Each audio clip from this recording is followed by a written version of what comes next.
edition of this week's Long Island News. I'm here with John Gallo, and we got the news for you. And let's see. Well, and since we're the show that brings you news stories about Long Island and Long Islanders, we've got another one today. Also, I have a reminder here about, you can follow us at This Week's Long Island News on Facebook and at TWLI News on Twitter. And on today's show, we'll be joined by Newsday Reporter-Tory Parrish, and she's covering the retail closures on Long Island. This is a big headline. Is Tori with us? Yep. Tori, are you there?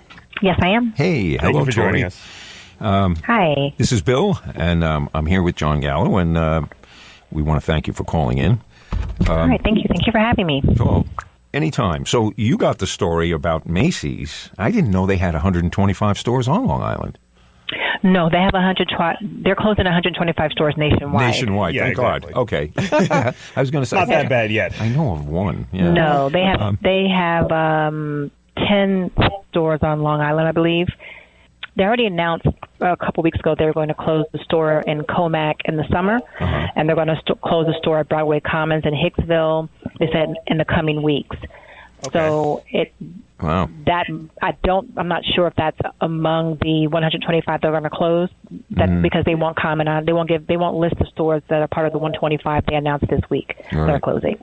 So, I mean, this is a trend, not just for Macy's, but for retail in general, I guess. Yeah. We saw Fairway being discussed, having a store out here on Long Island, and a lot of the other big box retailers kind of going the way of dinosaurs. Well, like everything else, the pendulum swings. How far do you think this pendulum is going to? I mean, I'm envisioning a time when there aren't any big box stores and we're all home in front of our computer screens. I believe, based on what I've talked, experts I've talked to, there will always be big box stores. They just need to resize their fleet.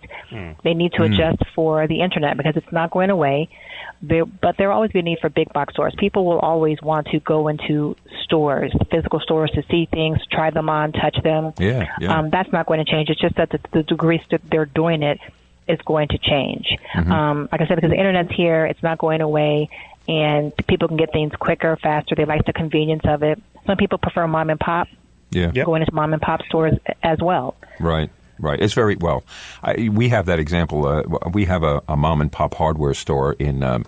I live in Massapequa Park, and actually they just closed. They just finally gave up because the Walmart, you can get a $2 screwdriver, and a mom and pop can't afford to sell it for $2. It's got to be. It's hard to compete with that type of volume of sales. And most people in the neighborhood would go to the mom and pop first just to check to see if they had that thing they needed. And when they said no, or then they would go to the big box store. And Tori, just to follow up on what you were saying, kind of the trends, maybe not, again, seeing big box retailers completely disappear, but seeing that Macy's, like a lot of other companies, are now focusing more on their online sales, and also maybe smaller kind of franchises, like I believe, Backstage for Macy's? Does that seem to be one of the other ways that this is kind of going? Yeah, because even though department stores are struggling, retail is struggling overall, there are some bright spots. And one of those bright spots is discount chains. Like Marshalls, TJ Maxx, Burlington. And so Macy's Backstage is Macy's version of an off-price store. It's like a discounter. But most of them the vast majority are inside the Macy's store. So you go into a regular Macy's, and there's a section called Macy's Backstage. Oh, okay. There are some standalone Macy's Backstage, like there's one in Millville. That is a standalone Macy's Backstage. Oh, it's in the same shopping center as a Marshalls. That's what I was going to ask you. Would Macy's reinvent itself, and would their stores start to look like just the Backstage portion? I think they'll have a mix. They've been closing stores for years, so this isn't new. Yeah. But I think they're going to have a mix. You have to. And when I wrote about Macy's Backstage last year, they found that when they have a Macy's Backstage inside a regular Macy's, sales increase 5%. Overall store sales increase 5%. Retail experts I've spoken to say because Long Island is such an expensive place to live, people like discounts here. It's a high income area, and you would think some people might turn their noses up, but even though it's a high income area, it costs a lot to live here. Definitely. And so people want the discounters. There's a reason why Lidl's opening store, Lidl bought Best Market. There's a reason why Aldi is opening its first Nassau County store this year. They have 6 stores in Suffolk County, and they're about to open their 7th in Nassau County this year. And they're first in the county and that's this year because they're discounters. That's the same reason that the dollar stores, the parking lot is always full.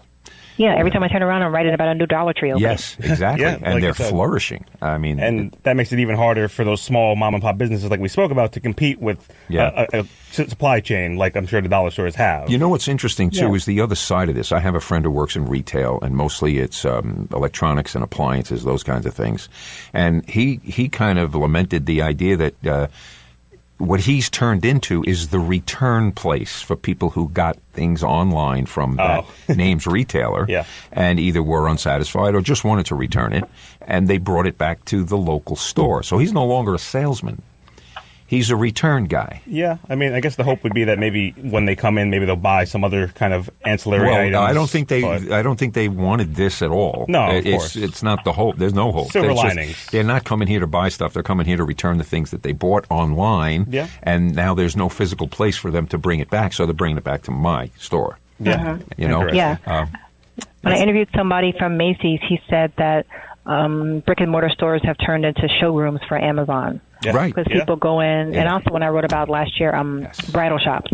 A lot of the local bridal shops that were closing said that people come in, try on dresses, find what they like, and then they order that online. Even though they've been in that store, using those salespeople, trying on those dresses. It costs money to keep the lights on and money to pay the employees, but then people go and order it online for cheaper. Yeah, of course. Yeah. And just because you mentioned it, Amazon is always the elephant in the room when it comes to this kind of conversation. We know that we reported that, as Newsday did recently, that it looks like there's the potential of another Amazon warehouse being located out here in Nassau County. Do you have any more information about that you could share with our listeners? I don't have any more information that was in the story. They're going to open a warehouse. A warehouse in Carl Place where there was a former Wall Palms. On Westbury Avenue. They're going to turn that into a distribution center. And that was finalized? They haven't commented. Yeah. Okay. I mean, they put it this way. They've talked about it. It says they plan to. They talked about it publicly. They haven't submitted anything, I don't think. But they presented to a community group, and I believe my coworker spoke to some government employees who said this is what Amazon plans. Okay, yeah, that's what we understood. And like you said, it didn't seem like they were going to be met with the same pushback that they may have seen for some of the larger projects like the one in New York City. So it seems like, and this was the third, right? There are 2 other existing. Is that correct? Yes. Also? Oh, okay. Okay. Yes. So we should see how that impacts too this change in retail over time. Yeah, well, I guess retail is got to morph somehow but I don't know if there's anything effectively they can do to fight the online onslaught, It's tough. I mean, just to say, even like Fairway, a lot of times we go to grocery stores and you expect it to be busy with shoppers individually, but a lot of times it's busy with now these kind of secondary shoppers who are shopping on someone else's behalf for some kind of third-party company. Yep. And the other thing, too, is as Long Island's population ages, there's this thing called Peapod. Yeah, exactly. That's what I'm talking about. Services like that. Yeah, that's owned by Stop and Shop. I mean, the company that owns Stop and Shop, Ahold. Yep. Okay. So you go online and you can put in your grocery order, and of course the online thing will save it. So next week when you want to go shopping again, it's got all of the products you bought. Do it monthly. You just click again, and boom, and they come to your house and deliver the stuff right to your front door. Yeah. Do retailers, again, in that space, do they see that still as potentially a positive to help maybe make up some of the gaps that they're not seeing from people? Or is that something seen as, again, threatening the traditional business model and their kind of stability? You mean grocery delivery? Yeah, correct. Well, Peapod is just through... right, Stop and Shop, right? Yeah, Stop and Shop, I believe, because it's owned by... the company that owns Stop and Shop, Ahold. Okay. But several grocers are doing delivery through Instacart. So you get a contract with Instacart, and they also deliver, I think, for like CVS and things like that too. That's how they're doing delivery through a third-party company. Yeah. Okay. It's not from the retailers I've talked to, at least here, it's not a big part of the business, but it does help. Yeah, adding that convenience because people want convenience. People are busy. They want to be able to order and have things delivered maybe to their job, maybe to their home. It's all about convenience, even if they have to pay more because, there's an extra fee for that. Right, right. And sometimes if you're old school, you tip the driver too. Exactly. Exactly. Old school. I don't know if they do that anymore, but yeah, that's... I guess, what else do you expect to develop in terms of Macy's and some of the other retailers? Like we said, I know the other one we mentioned was across the street from us. What is it called? It's Fairway. Oh. I guess. Do we have any more information about that store in particular, about that store closing out here or not? We don't have any information. Fairway sent, you have to let the state know if you're going to lay off people, you have to give a certain amount of time. Yeah, we saw that. A certain amount of notice. So they sent out a notice that said they maybe just covering themselves, that it could be a possibility that they could close all those stores. Yeah. So they have 14 stores. They found a buyer possibly for 5. Mm-hmm. And if there are no bidders, they could close those stores, and there would be an auction for those stores. Okay. Yeah. We were seeing, I guess there was something like 2,000 jobs, I guess, or so that were being spoken about as potentially, I guess, on the block. And I guess we'll have to see how that Chapter 11 bankruptcy proceeds. This is a whole nother thing for retail. I mean, in an area, let's say like a small town, the issue used to be when a Walmart moved in, the mom and pops eventually would close, and there was no alternative. And then when Walmart decided they weren't making enough money there, they'd close that store. Uh-huh. And then those people had no place to go. Yeah, the self-cannibalizing kind of so this is, issue. To me, that kind of victimized the town. It was a business model that didn't help everybody but the business. Yeah. This is a different animal, and it's people learning how to use what's available to their advantage, not to a company, not to a store, to their advantage. Just like you mean as far as the customers? Yeah. And just like you were saying, they go in a store and look at the items and then get the number off it. What's the item number? And then they go home and pump that into their computer and find 15 places where they can buy it. Yeah, they purchase it. Yeah. As far as the Walmart example, I don't think Walmart's shrinking on Long Island. They're planning to open a store in Yaphank. Mm-hmm. Yep. A supercenter, and they are turning the regular store in Farmingdale into a supercenter. Yep. Yeah. But the thing about Walmart is, let's just say you were an entrepreneur and you developed a product in your garage. You created a widget, and now you figured out how you can make hundreds of thousands of them. So you got that down, and you go to Walmart and say, "I want to sell my widgets in your store," and you tell them, "But I have to get $6.99 for this." Mm-hmm. Walmart will turn around and tell you, "We will tell you what you're going to sell it for." Well, yeah, they have. And so the trade-off is, right, yeah. So I'll sell it for $3 because that's what Walmart's telling me I have to, but they're going to sell billions of them. Yeah, the distribution chain is unparalleled. Yeah. So and that just undercuts everything. And you see, I know, like you're saying, the Macy's is attached to, I guess, a standalone mall complex. That's one of the other issues you see, too. A lot of these malls kind of losing occupancy, and does that seem to still be an issue? Not to mention even the kinds of things that are in the malls. That's true. Now. That's true. The one over here, Massapequa, the Sunrise Mall, is the one I'm most familiar with, and there's a Macy's in there, and they do have that. What was that? The backyard. What was the term used? Backstage. Okay, backstage, right? Mm-hmm. And and they put that out on a balcony kind of area so that even people walking through the mall could see it without actually going into Macy's. They could see, what does that look like? And it would draw attention. Yeah. But the other things in the mall that are doing really well, Dave and Buster's. Okay. Bar Louie. They're all. Well, Bar Louie's just filed for bankruptcy or is about to file, but I know what you mean as far as they're not doing well. But late at night, those were the only entities that had any cars in the parking lot. Yes. And the mall. So now the mall didn't close at 8:00, where nobody's selling anything. These places are selling, in effect, I think, till 4 a.m. I mean, bars can be open until 4:00 in the morning. Okay, like Cheesecake Factory, things like that. Yeah. Well, Cheesecake Factory, I think, is more of like a legit restaurant. Some of these make a lot of their money selling alcohol. That's, they can make you a burger, but they're really making money on the bar side of the. Yeah. Well, because of all the vacancies, a lot of commercial landlords for shopping centers or malls are courting businesses that don't compete online or don't have a lot of competition online. Right. And that's why you have a lot of restaurants, entertainment places like Barnes & Noble, gyms. There's a gym opening. I just wrote about another gym that's going to be opening. There's a lot of gyms opening on Long Island. Not because more people are working out, because if you have a membership, you're locked in for a year. Exactly. But keep paying that membership. Look at the kind of company. I mean, they had the same issue in the town of Farmingdale. There was not a clothing store in the town of Farmingdale because an apparel maker just can't pay the rent. They're all restaurants and bars. So that's the thing. You go to the next town to get the shopping done, but if you want to come home from the end of the day and you want to stay local, then I guess there's still maybe the kind of demand for people to kind of do that in their local places. It's a sticky wicket. I'm interested to see what happens, how they deal with it. Well, I just got some retail vacancy data from Reef, a real estate information firm. So in the fourth quarter of 2019, Long Island's retail vacancy rate was 8.8%. Oh. And that's the highest. Now, this is for shopping centers ranging from 10,000 square feet to 350,000 square feet. Right. But that 8.8% vacancy is the highest since 1999.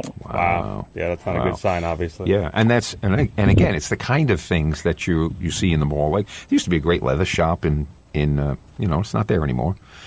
Apparel, that kind of stuff. And it's being replaced. If the malls are to survive, it's going to be replaced by, there used to be a movie theater in the mall. Mm-hmm. And they had their own issues. Yeah, definitely. But I think they wanted to get rid of that because they had to keep the mall open in order for people just to access the movie theater. So they had to have security. They had to keep the lights on. Yeah. Honestly, for one entity. And I guess it got old fast. So they, and then the multiplex theaters that they put out here were their competition. And, but I think it's interesting. If you see a mall that still survives, go in it and look and see what kind of stores are there. Because they're, like you mentioned, Tori, a gym membership. But you got to go to the gym. You can't do that sitting in front of your computer. Yeah, that's not online. No, you don't have to go to the gym. Right. No, you don't. No, you don't have to go to the gym. Well, you get a membership. You sign up for that yearly membership. You never have to go, and they get paid every month. Right. I'm saying if you're actually going to use the product. If you're actually going to use the product. They make the money whether you go or not. Oh, that's for sure. Most people don't sign up for a yearly membership. But a place like Dave & Buster's, you have to be there to enjoy what Dave & Buster's offers. It's not a virtual experience. I don't have to be person. at Macy's, I guess, to get a dress or get a shirt. Or I can be home and they deliver it to me. So I think that's one of the changes in the landscape we're going to see is the kind of businesses, just like you said, Tori, they're different, and the landscape is going to be different. Experience-based. Things you have to be present at.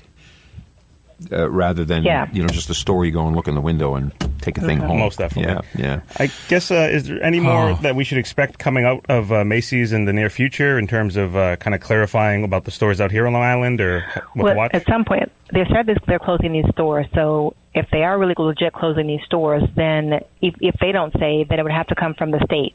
So every day I check the state warn notices. They have to give the state so much notice if they're for mass layoffs. So if they're any on Long Island, the state will have to report that because Macy's will have to report that to them. Right. So then the cue for you would be if the state says okay.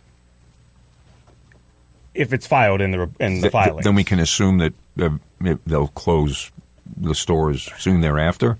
Yeah, they'll say it. The form will say that the reason it's closing, when it's closing, and how many employees are affected. Right. I see. Wow. Okay. Well, hopefully that doesn't come. Hopefully it can be avoided. I know, like you said, 2 stores are closing, but hopefully that limits the loss of jobs out here. A limited effect on all those people that would be affected by that. Yeah. No, not limited to them, of course. But thank you for joining us. Tori, we hope you stay in touch with us and keep us updated on what's going on in the retail world. I guess that's your baby, huh?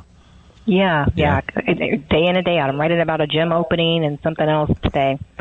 Okay, well, we'll Very good. Keep a lookout for that. And just to remind our listeners, obviously they can find you on Newsday.com, but also, is it correct, at Twitter, is it at Tory Parrish 1? Is that correct? Yes. Okay, so we urge our listeners to do that as well. Very good. Well, thank you again. And Tory, I'm going to tell everybody, Tory. Everyone thinks it's an I. Right. Yeah, just the one. Okay, so make sure you spell that correct always. Yes. You're following the wrong person, not getting the right stories. Very good. Exactly. Well, thank you very much, Tori. All right, thank you guys for having me. For calling in, and we'll talk to you soon about the next thing. Definitely. Thank you. Right, take care. You too. Bye. Bye. Okay. So, we want to thank Tory Parrish for talking to us about the retail deal. And you know what? As I'm adjusting my headphones and I'm thinking, so there were really only 10 full-time Macy's stores on Long Island. So we're going to definitely lose 20%. 2 of them. At the least. Yeah. But they seem to be retooling towards those, like we said, backstage stores. Yeah. I could have swore, I think there's one also that's over in Lake Success in that shopping center. I know that the big anchor Sears went out last year. So So that was the big deal that they saw. But they moved in, again, a small little Macy's, and that seems to be filling the gap where people, I guess, who probably would maybe be shopping for affordable stuff at clothing and things of that nature at that place at Sears now can go across the shopping center and, I guess, fill some of the void with the Macy's backstage. So, I don't know. It's a strange time for everything. Everything, but local business is definitely included in that category. Yeah. So hopefully, like we said, that the impacts are limited and that, good paying jobs are still going to always be there. Oh, and John, you heard a thing about in the news, Nancy Pelosi during the speech the other night, she very theatrically ripped up the, and now the president says he wants her to be charged for destroying a public record, and the experts have also chimed in on this. The documentarians for the federal government say that a photocopy of your speech is not a legal document; it's a photocopy of a speech. That's all. Exactly. It's not like it's the only copy. It'd be one thing if it was an original. Well, but to get behind this, no, your president's the one who's ripping up the originals. There are two guys who apparently work in the White House, supposed to be doing office things and help the other aides, and it turns out that their current job now is taping back together all of the documents that Donald Trump has ripped up, because they say he rips up everything on his desk, even if he's just signed it. So one of them is I think he's going to leave public service because he's a little disgusted by the fact that this is his new job, and the government archives are going to look like a jigsaw puzzle. Yeah, there's a different standard for accountability if you're a business versus if you're just the U.S. president. A little deeper, and we do have some other. But let's we'll touch upon that and maybe a little bit more on impeachment if we have time later. But let's get finishing on these headlines, and then we'll go into some of the deeper stories of the week. Oh yeah, this story. From Newsday.com, a man found dead in Newcastle was witness in an MS-13 assault case. Cops say. Anyway, a man found bludgeoned to death in Newcastle Sunday was killed after his identity as a victim willing to testify against his alleged MS-13 attackers was revealed to the defense as part of the pre-trial process, police said Wednesday. Police identified the 36-year-old victim as Wilmer Maldonado Rodriguez, a former Newcastle resident who was homeless at the time of his death. Authorities said Rodriguez, who was severely beaten and stabbed by alleged MS-13 gang members in October of 2018, was slated to testify against his alleged attackers. The identity of Rodriguez was originally under a protective order, but was later turned over according to a judge's instruction as part of pre-trial discovery, in which the prosecution reveals its evidence so the defense can prepare. The judge ordered lawyers for two defendants not to reveal Rodriguez's name to their clients until the trial's scheduled start on January 6th, according to the attorneys and court officials. The death of Rodriguez, whose body was found outside an abandoned home, prompted a news conference Wednesday in which officials initially linked it to recent changes in criminal justice reform that speed up discovery, only later to say that there was no direct correlation. Rodriguez was attacked when he intervened in October of 2018 when two boys were allegedly threatened by MS-13 and was struck with a bat in the head and stabbed multiple times, authorities said. Nassau Police Commissioner Patrick Ryder said even before Rodriguez was killed, he was assaulted and another victim was shot at. Acts of intimidation that Ryder said began after the previously sealed evidence in the case was disclosed to defense attorneys. This comes as an MS-13 clique leader who prosecutors said ordered the hacking death of a 15-year-old whose body was partly encased in concrete in the woods of Roosevelt is going to prison for 24 years to life. A judge on Friday sentenced David Sosa Guevara, 28, in Nassau County Court following his December guilty plea to murder and conspiracy charges. So MS-13 is still a very live thing on Long Island. Yeah, there's still active prosecutions going on, and there's definitely legitimate concerns about it. Obviously, it seems to have somewhat fallen out of the headlines and seems to have been taking some blows as an organization because of the investigations and the things like we see right here kind of coming to fruition now years after the initial kind of points of problem.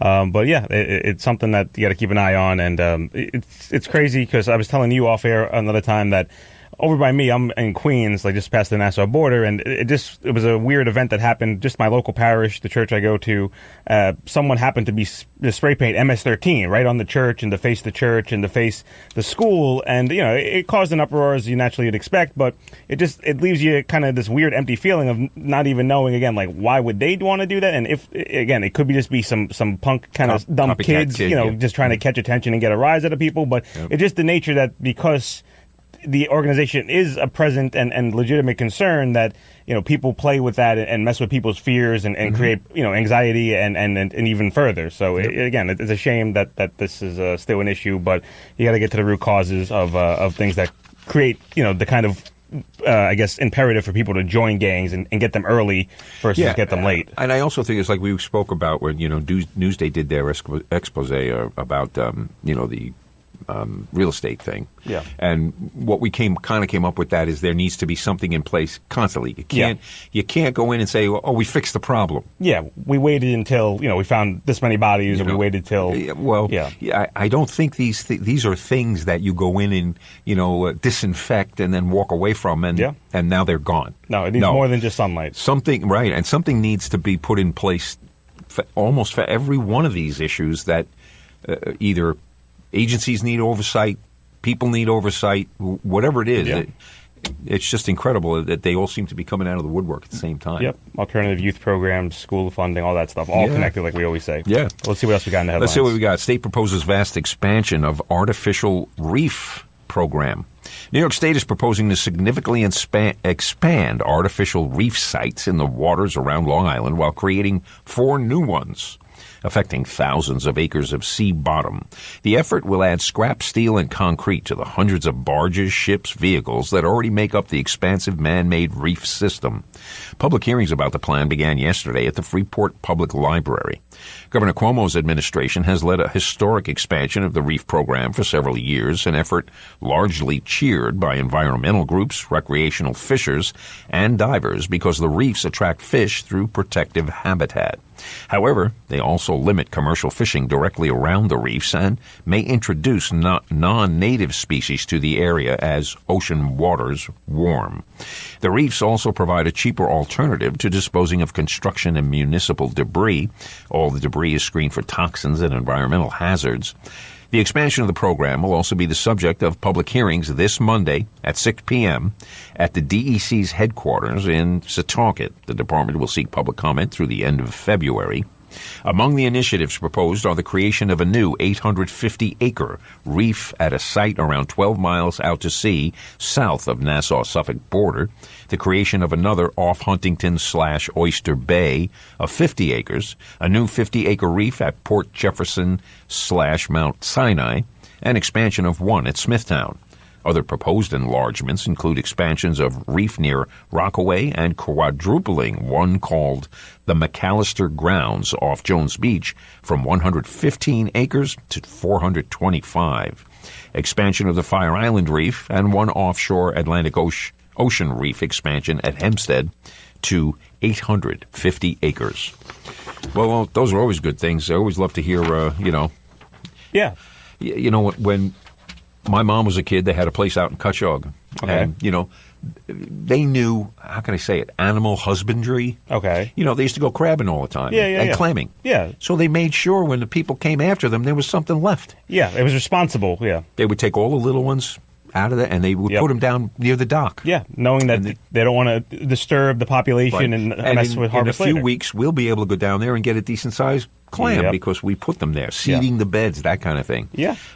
You can't keep fishing in the lake and not put anything back and expect something to be there. Exactly. So it's nice to hear. Hopefully, the thing is that it works. That's the big key. Gives them the result that they are looking for. Yeah, because it's understandable, as was mentioned, the concern of, is this maybe just a way to save money by dumping stuff, in a way, and especially, you want to make sure it's all completely scrubbed and nothing's going to make a bigger problem. So which costs more money. Exactly, and harms the population that, of fish and local wildlife that you're trying to preserve. So, like you said, hopefully that's a good thing, and it's going to be, close to home, right off Jones Beach and everywhere else. It looks like getting expanded. Yep.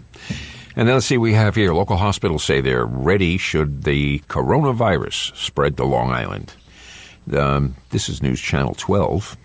story by Amy McGorry. As the coronavirus creeps closer to New York, hospitals here on Long Island say that they have procedures in place to help contain the spread if it reaches the island. Dr. Frederick Davis, an emergency department physician at Northwell Long Island Jewish Medical Center, says his hospital has measures in place in the event a patient showing symptoms of the highly contagious coronavirus comes through their emergency room doors. Davis says they are triaged and brought directly to an isolation room to bypass a lot of the waiting area.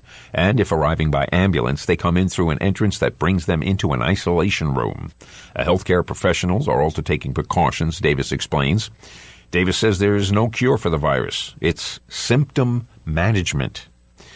He also adds that while many are worried about the coronavirus, the flu is what people should be concerned about this time of year, stating, quote, "We have more deaths in the United States currently by the flu than there are from the coronavirus or URI symptoms," unquote.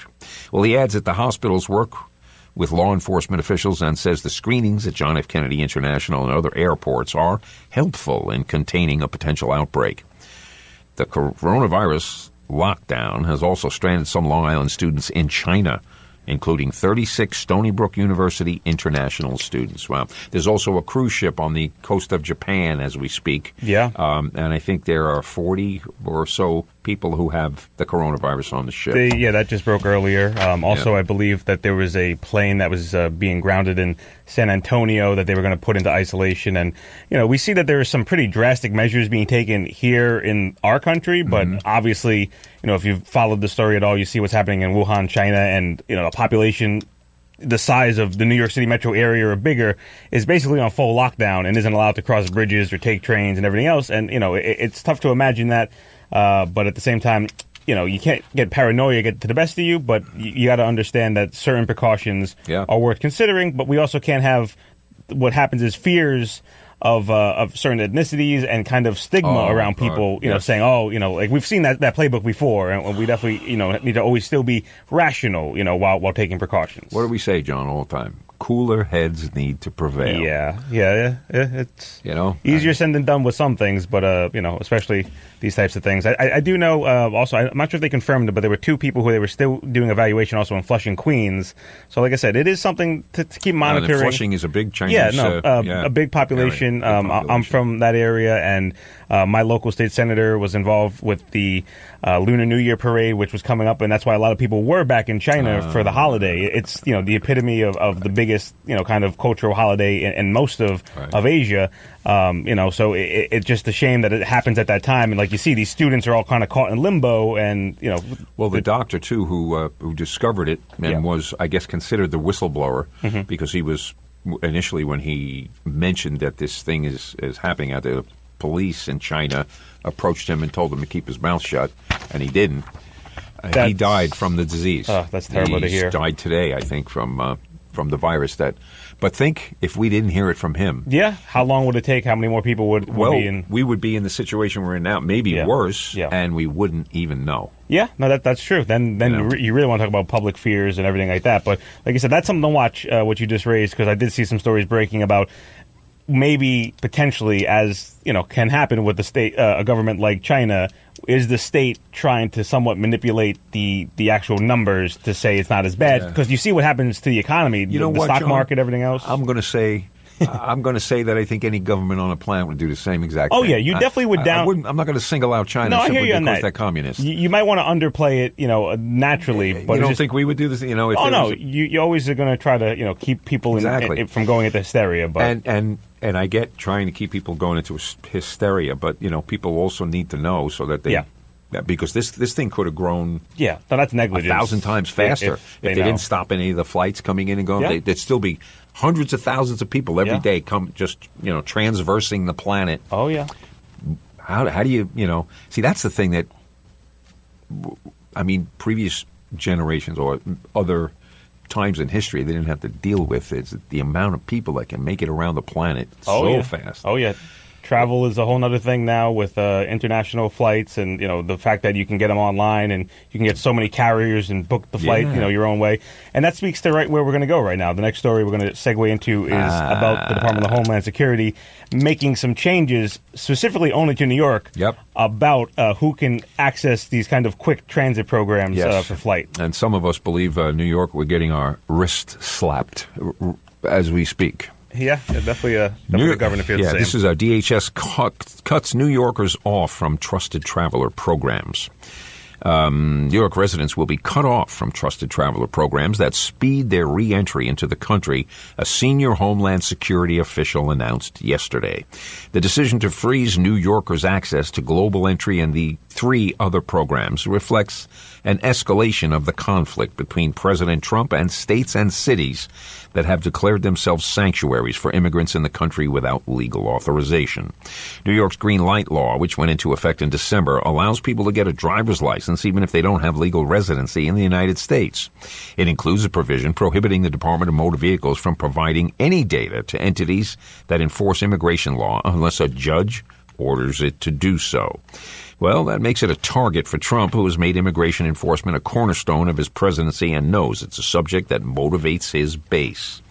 The sweeping move came a day after Trump slammed New York in his State of the Union address. New York State officials and other administration critics dismissed the DHS action as a political stunt, noting the trusted traveler programs don't require a driver's license. Well, how about them apples? Participants must submit a passport, fingerprints, and undergo background checks, allowing them streamlined return to the U.S. The DHS action on trusted travelers could have economic consequences. It applies to nearly 30,000 commercial truck drivers enrolled in a program that eases their crossing at 4 U.S.-Canada ports of entry in upstate New York. New York Governor Andrew Cuomo defended the Green Light Law, emphasizing that Homeland Security made no effort to work with state officials to work out an alternative way to access criminal records before deciding to suspend New Yorkers from the trusted traveler programs. Global Entry and the 3 other traveler programs enable people to enter the U.S. without having to pass through the standard immigration and customs checkpoints. The permits must be renewed each year. Cusinelli said about 175,000 New York residents enrolled in Global Entry will be gradually kicked out as their memberships expire over the course of 2020. Well, the DHS will also immediately remove about 50,000 people who were given conditional approval and were awaiting completion of an interview for full membership, along with 30,000 who have submitted an application and hadn't yet been approved. Immigration and Customs Enforcement recently sent subpoenas to law enforcement in Denver and New York seeking information on immigrants they hope to deport. And federal prosecutors in New York say they're prepared to take the subpoena to court to enforce contempt charges if law enforcement doesn't comply. DHS officials have said efforts to interfere with immigration enforcement keep them from upholding U.S. laws and endanger public safety by thwarting the deportation of criminals. Yeah. Of course, that's what they say. Are they deporting? Is it all criminals they're deporting? All criminals? No, it doesn't. I mean... Doesn't say that, but that's what they call them. Yeah, I mean, that's the issue. And just to that point, to speak to the political nature of this, I was watching, there was a good clip that's going around specifically regarding Ken Cuccinelli and this hearing.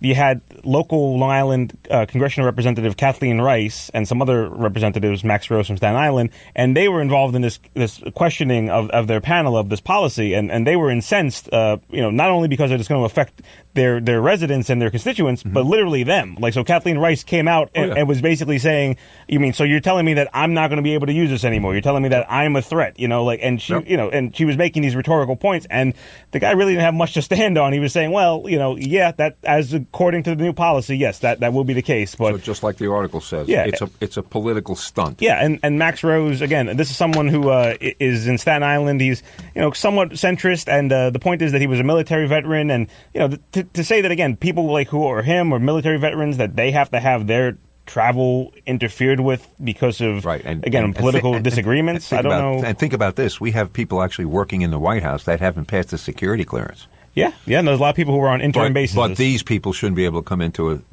Yeah, like you said, it speaks of nothing but politics. I get potentially the underlying concern in theory, but in application. Do you know what an excuse is? You ever hear the definition of an excuse? It's the skin of a reason stuffed with a lie. That's a pretty good one. That's an excuse. Yeah. And yes, I could say, well, how did the Patriot Law get passed? By an excuse. Yeah, by something that, again, had one shard of reality and then just, like you said, was wrapped in, individual political motive. Welcome to the new normal.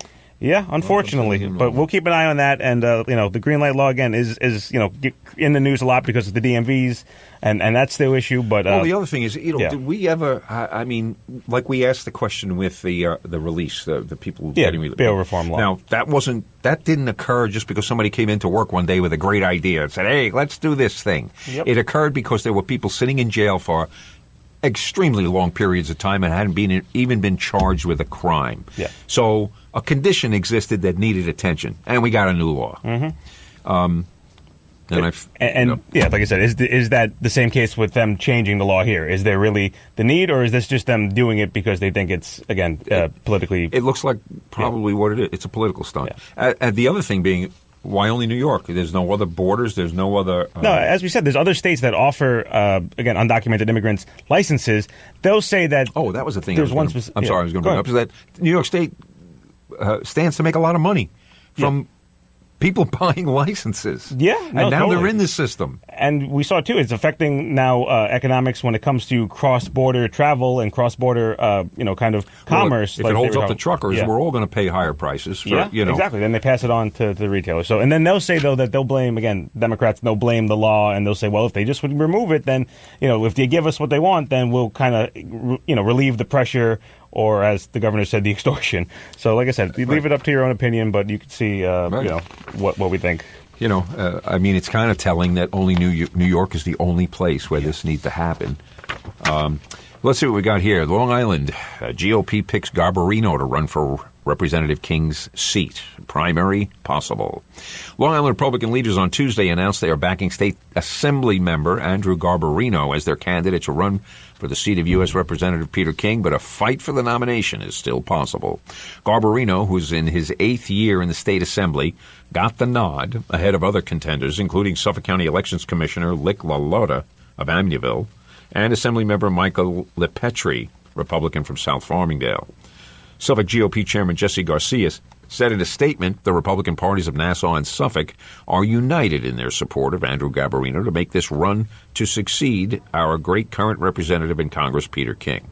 It is unclear whether LaLotta or LePetri will contest for the nomination in a Republican primary, which would be held in June if it's needed. LaLotta said he and his supporters are talking and expect a decision in a few days, but he's noted he's already raised $150,000 in campaign funds. Others who interviewed with Republican nominating committees were Suffolk's Director of Health Education, Nancy Hemmendinger, business consultant and Manhattan resident Thomas Kehoe, who grew up in Northport, and real estate developer Robert Cudler of Merrick. Islip Councilwoman Trish Bergen-Weichbrot filed a campaign committee but did not interview for the nomination. Democrats are expected to back former Babylon Town Councilwoman Jackie Gordon in what will likely be one of the most closely watched congressional races around the nation this fall.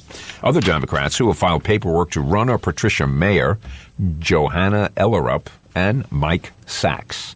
Well, the National Democratic Congressional Campaign Committee recently named Gordon as one of its top-tier candidates who it believes can win a Republican seat, giving her access to fundraising support, staff sources, and campaign training.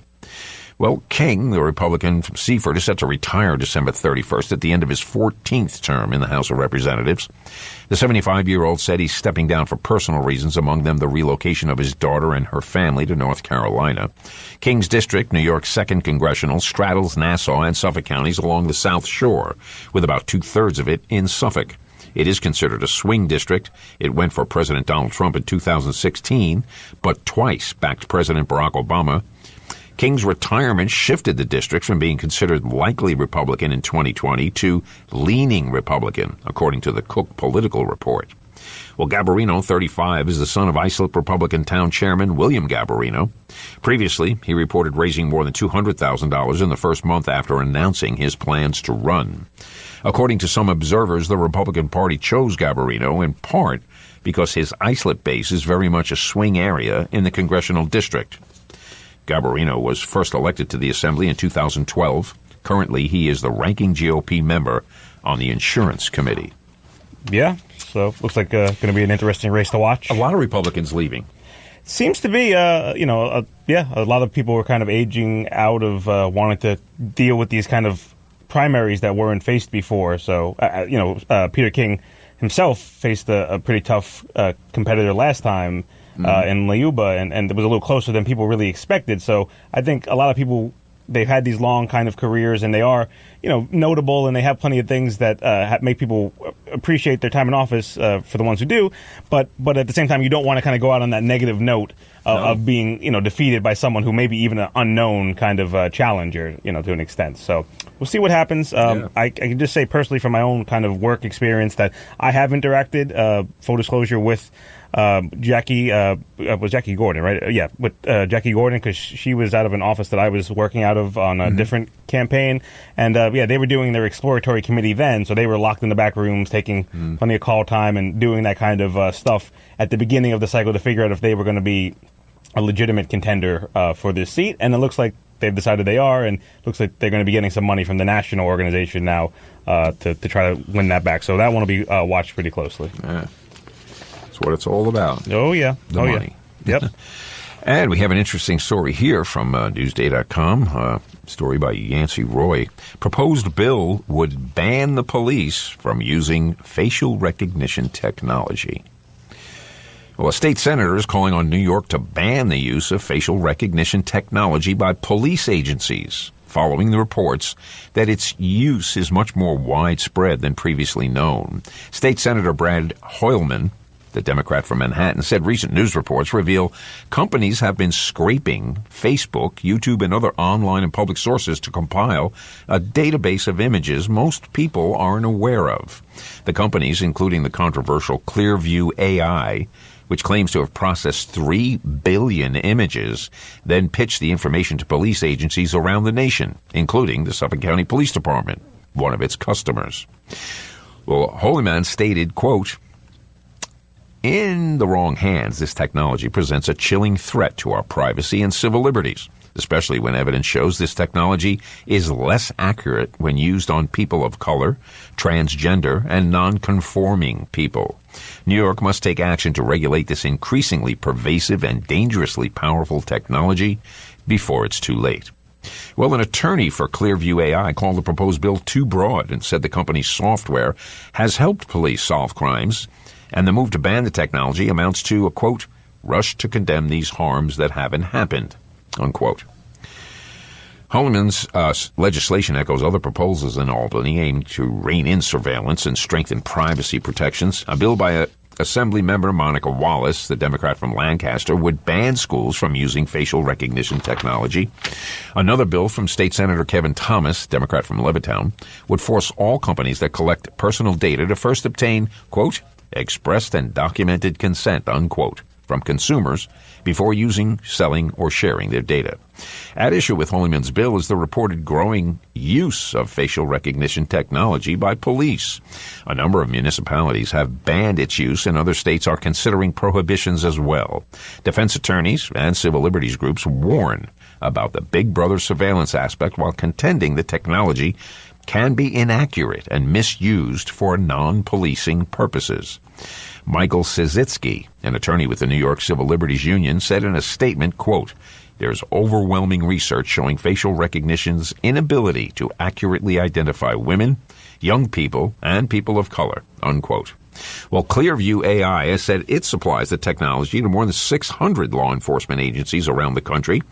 The NYPD used Clearview on a trial basis and then declined to sign up. Nassau County Police aren't using Clearview AI, a department spokesman said. Their Suffolk counterparts are. Police Commissioner Geraldine Hart said in a statement, the Suffolk County Police Department is using the services of Clearview AI on a trial basis as part of a pilot program. The SCPD has implemented strict guidelines for the usage of facial recognition during investigative searches to ensure best practices are followed. The New York Times has reported that Clearview's database of images far exceeds any compiled by any U.S. government agency. Yep. Well, there you go. Well, you remember you're not really a regular Facebook guy, are you? No, I try not to be. Anyway, for a long time, there were people who were putting up their pictures of 10 years ago and today. Oh, yeah. And it dawned on me what they're basically doing is helping program the Google AI. Yeah, no, they're working for that algorithm to get refined. The artificial intelligence can pick out the differences in the face 10 years ago from the differences in the face now, and then can apply that algorithm to any face. Yeah. If the last picture they have of a known bank robber now, he should be about 50 years old now. Yeah. Well, we have a picture of him when he was 25. Yeah. So let's use the AI recognition. It'll tell us what he would look like at 52. Yeah, no, it's all about increasing the data set, and the more, again, information that they have, then the more then they're able to, again, create a database that they can, at least they think, pull from effectively. But it really is going to be something to watch because... Well, you know what? I mean, I like reading this. It's Holyman, his statement. He said, New York must take action to regulate these increasingly pervasive and dangerously powerful technology before it's too late. I think that ship sailed a long time ago. I hear what you're saying. People think that they're going to put a stop on this stuff or even curtail it or slow it down a bit. And they're not. Pandora's box has been opened. Yeah, no, big data... That stuff is loose. Big data is big business. People talk about big data now overcoming other big industries. This stuff is to assuage the worry. But... yeah, there's nothing to it. I mean, it's already out of the box. You could try to restrict it as much as you can, and maybe the only thing that maybe people like him would say is that maybe by having that kind of public scrutiny, it would kind of give police departments a little bit more kind of concern or skepticism before they jump right into these contracts, seeing the positives without seeing the negatives. Maybe that's I think part of the issue is that I don't think anybody would have a problem with somebody using it. But now, let's just say this facial recognition thing becomes the one thing that puts you in jail. Oh yeah, if that's the end all be all, and you can't deny. So it's cool to use it. Yeah. I mean, you add it to your bag of tricks and the information you have about a case, things like that. Yeah. But when it becomes the thing, and what if it's wrong? That's the thing. You see plenty of times when other people are wrongly convicted, and the last thing you need is that to be kind of invigorated by technology. I personally think there are probably enough microphones that can be remotely turned on in the United States of America that you can pretty much listen to every conversation you want to. Yeah. Yeah, I mean... And people would say, oh, that's not possible. Listen, do the test. Yeah. Just a game. Tonight's Friday night game night. Everybody put your phones in a box, but take one of them and put it in the middle of the kitchen table. And while you're sitting around talking, talk about a product that you would never buy. No, that's the key. And I guarantee you it's going to start showing up in your Facebook feed. It'll start showing up in things you get in the mail. Yeah. For, That's not just a happenstance. No, it's not a funny coincidence. And we also have to remember that I have an Alexa at home. I have one of those. Yeah. But I'm aware Alexa is like a vampire. Yeah. Vampires won't enter your house unless you invite them in. And once you do... once you check the box... Right? And you said it was okay. Yeah. Well, Alexa is the same thing. You can't complain about it now. Yeah. If you think it's listening to you or somebody's listening to the stuff you do... That's all probably true. Yeah. But you have no recourse because you voluntarily brought it home and plugged it in. Exactly. Convenience comes at a cost. And again, unless you pay for something directly, and even if you do sometimes, you got to realize, especially with free stuff, freeware, usually you are the product. There you go. If Facebook is free, wow, it's great that you are the product. Exactly. That's your data. That's very true. Let's try to finish with this one quick. Yes. This is thousands of Long Island seniors miss state food assistance after the program. Actually, I'm sorry. Let's go to that one next week. Lapses in Nassau. Yeah. Okay. We'll go with that. Feds say Great Neck firms facilitated millions of robocalls. Oh, yeah, I heard about this. This is incredible. That's a local one. A Great Neck business owner has been indicted by the federal government on charges that his telecommunications firms helped facilitate robocall scams that yielded millions of dollars in payments from people across the country since 2017.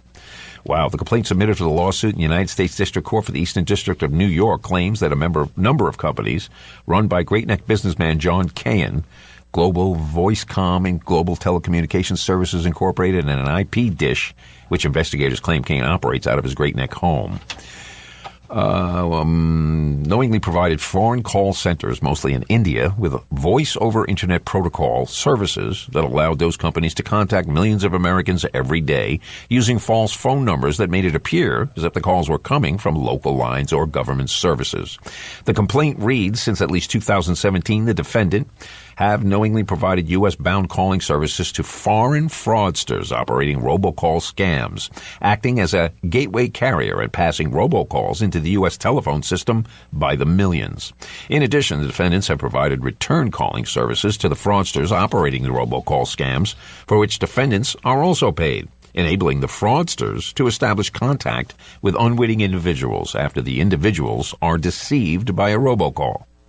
The government's investigation has revealed a sample of more than 7.7 million calls that defendant Global Voicecom routed through a single downstream VoIP carrier over 19 days in May and June of 2019. Of those calls, more than 6.6 million were 1 second or less in duration, indicating exceedingly high levels of junk and fraudulent robocalls.